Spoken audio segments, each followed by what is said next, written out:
Welcome to Fix It Home Improvement, covering projects that every homeowner should know and great products for home and garden.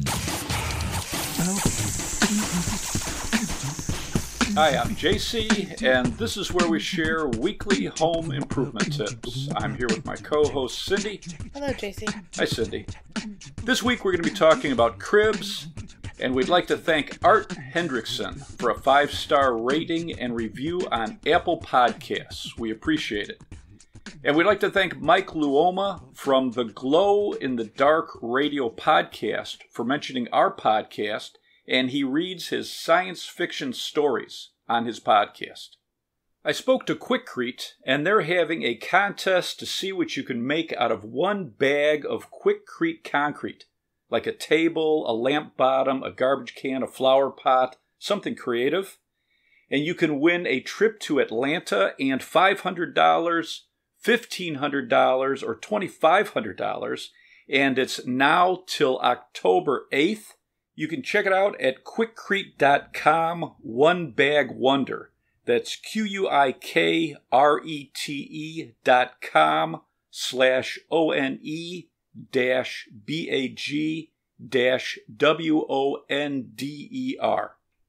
In the early U.S. colonies, babies were usually wedged between blankets or kept in baskets, and early colonists would hollow out a small log so they could rock a baby to sleep. A window crib was patented in 1919. It had a cage-like frame that hung out of a window so a baby could get fresh air, and it became popular in the 1930s. Eleanor Roosevelt had one for her daughter, and she would hang it out the window of her townhouse until a neighbor threatened to report her for child cruelty. Yeah, seems kind of crazy. That's wild. Yeah, you should look this up online, the window crib. And Time magazine said it's one of the 50 worst inventions. If you're looking for a crib, the Consumer Product Safety Commission, the CPSC, says a crib is one item that should be new and certified for the safety of your child. The CPSC says don't use a crib that's more than 10 years old. Old cribs that have been used, then disassembled and reassembled multiple times are at a risk of being dangerous from worn and missing hardware, unsafe features, lead paint, phthalates, or toxic finishes.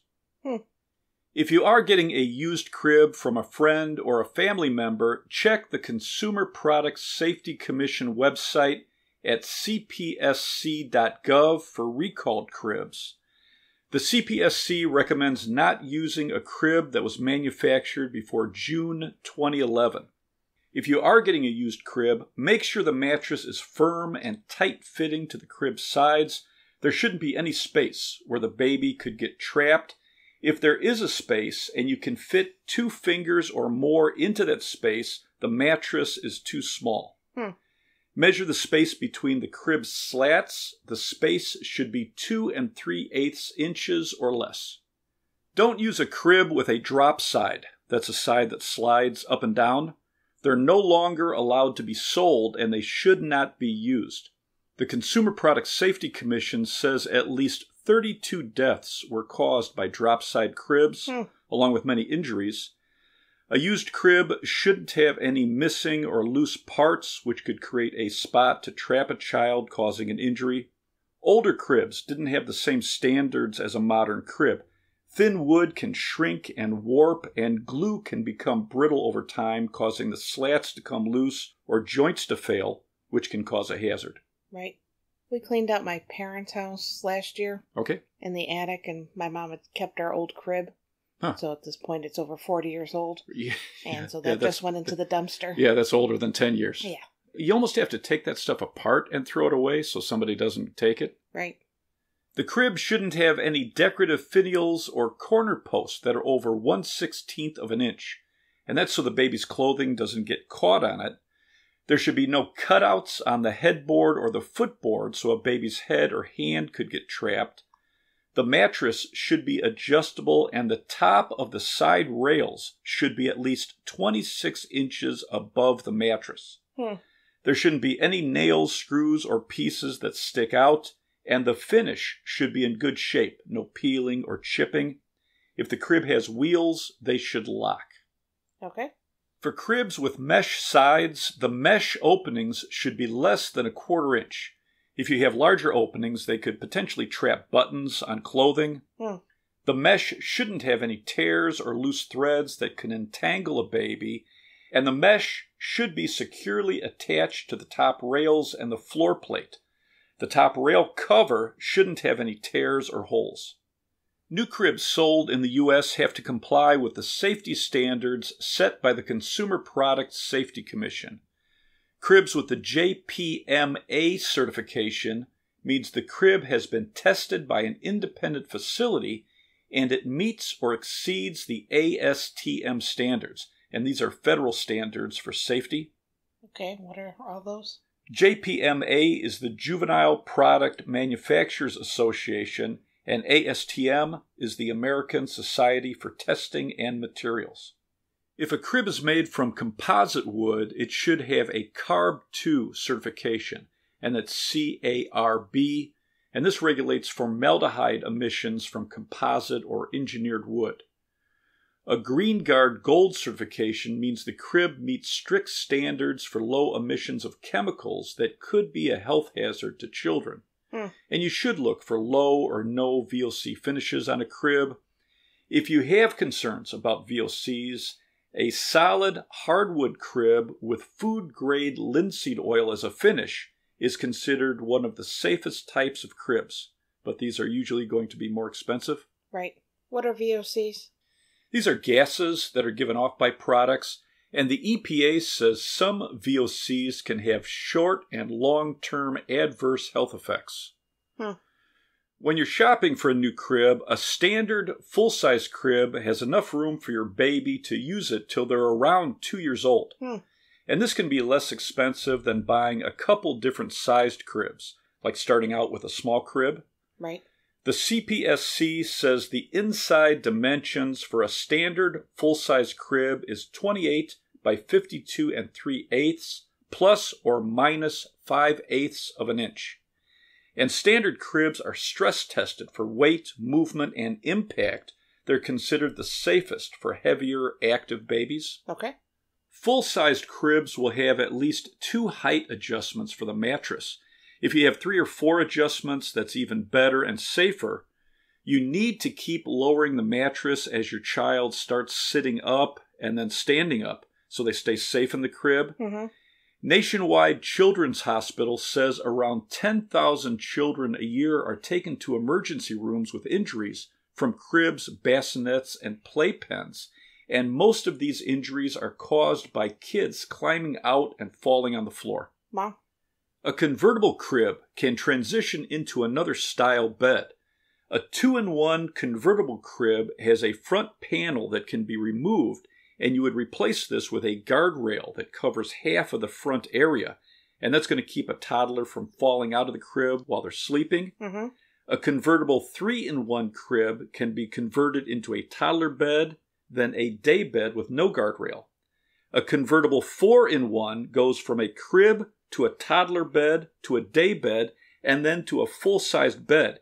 And with most of these conversions, you're going to need to purchase additional parts, but it's pretty cool that you can at least keep the main structure. Right.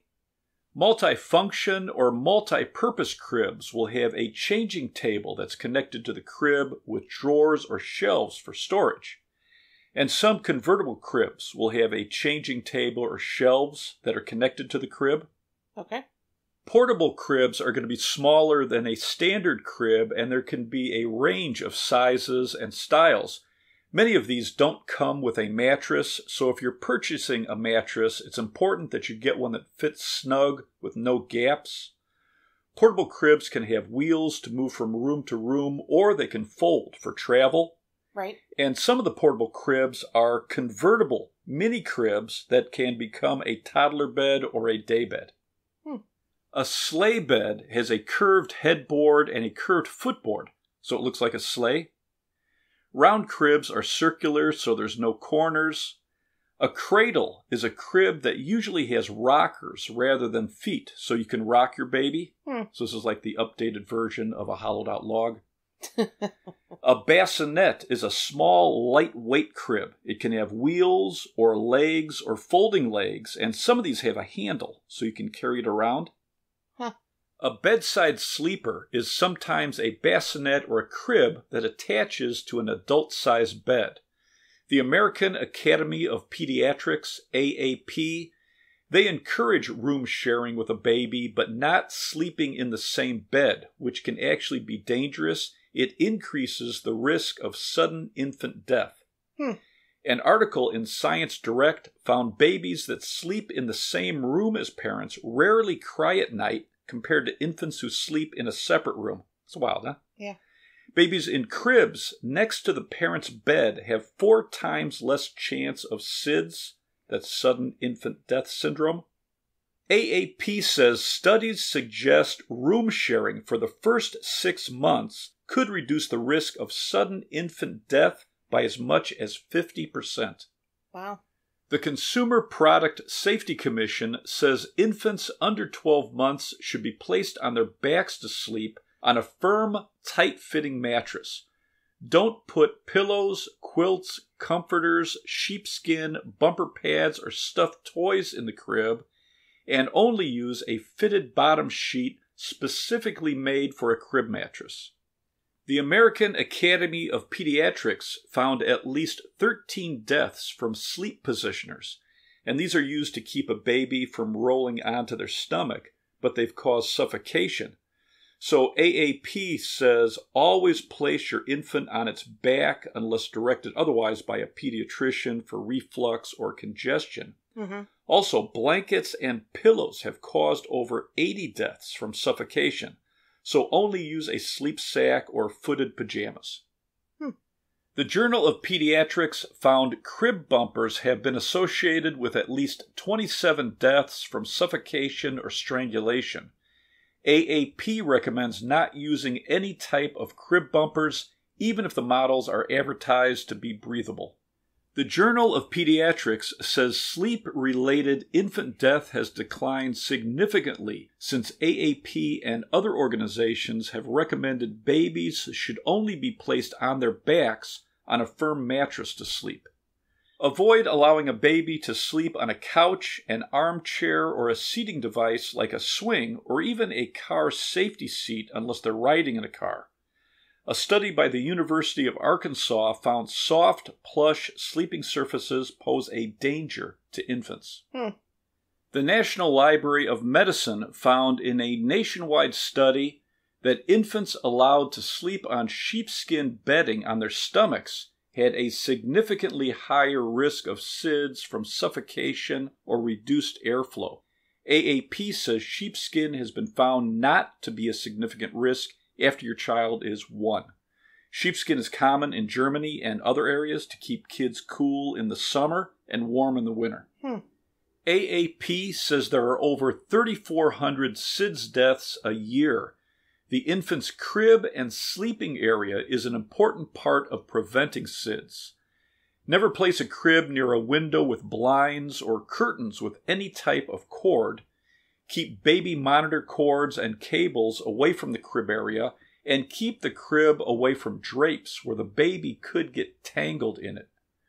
Keep the crib away from all electrical cords or shelves or furniture where something could fall into the crib or onto the baby. So should it be like in the middle of the room? Yeah, away from everything. Yeah, absolutely. Don't hang anything with cords or strings above a crib. It could potentially be a choking hazard. Keep the crib away from a window. As an infant starts to pull themselves up, it can be a hazard. The National Safety Council says an average of 8 children age 5 and younger die every year, and more than 3,000 are injured from falling out a window. You don't want direct sunlight from a window on the crib, and you want to keep the crib away from radiators and drafts. The AAP recommends keeping a baby's room between 65 and 70 degrees Fahrenheit to reduce the risk of SIDS. The U.S. National Library of Medicine found that higher temperatures, extra blankets, or clothes can cause an infant to overheat, and it increases the risk of SIDS. Wow. In the archives of pediatric and adolescent medicine, One study found infants who slept in a well-ventilated bedroom had a 72% lower risk of SIDS. And researchers are studying the relationship between ventilation and carbon dioxide levels, room temperature, air quality, and other factors. I spoke to Easy Breathe about ventilation and indoor air quality for babies. They have whole house crawl space and basement ventilation systems. Mm-hmm. They said most children under 24 months spend about 90% of their time indoors. Easy Breathe recommends going to airnow.gov, that's AIRNOW.gov, and enter in your zip code to check the outdoor air quality. When the outdoor air quality is good, open windows and doors to improve indoor air quality. When you cook, run the exhaust fan. When you take a shower or take a bath, run the fan in the bathroom and let it run for an additional 20 minutes after you finish. Mm-hmm. Install a crawl space or basement ventilation system to improve the air quality throughout your home. And if you have children, don't burn candles or allow anyone to smoke in your home. The CDC says secondhand smoke can cause middle ear infections, impaired lung function, respiratory illness, and increase the chance of SIDS. And you can check out Easy Breathe at easybreathe.com. It's EZBREATHE.com. The Consumer Product Safety Commission says have a smoke detector in the baby's room and outside all sleeping areas. Have a CO detector on every level of your home. And to check the indoor air quality, get an air quality monitor. There's a company called AirThings. It's AIRTHINGS. They have monitors to track mold risk, VOCs, humidity, carbon dioxide, and radon. Radon is the #1 cause of lung cancer among non-smokers, and it's odorless, so you don't know if your home has a problem unless you test, and every homeowner should test for radon. Mm-hmm. The National Library of Medicine says discontinue the use of a crib when your child is 35 inches or taller.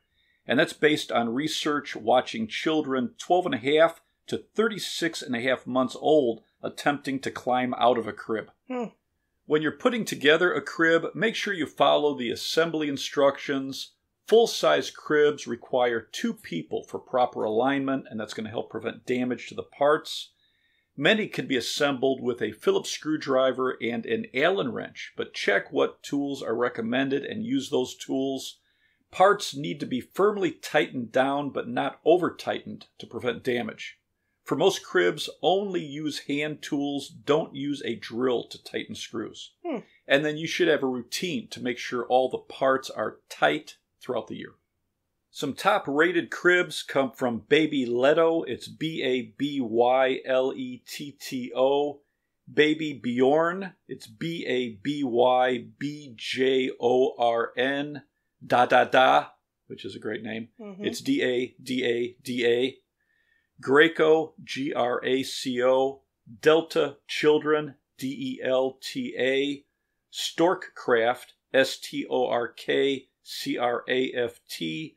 Green Cradle, GREEN, CRADLE. And Da Vinci, DAVINCI. Cool. Do you have anything else to add? For safety, only have a crib that meets the current standards. Right.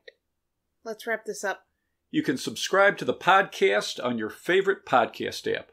If you enjoyed it, please leave us a review. You can check out our home improvement videos on our YouTube channel, Fix It Home Improvement. And you can subscribe to that as well. You can download our ebooks, Home Improvement Solutions, What Every Homeowner Should Know, books 1 through 14 on Amazon. If you enjoyed it, please leave us a 5-star rating and review. You can email us at fixitpodcast@gmail.com. You can follow Cindy on Twitter at FixItCohost. And you can follow us on Instagram, Fix It Home Improvement. Thank you for listening. Talk to you next week.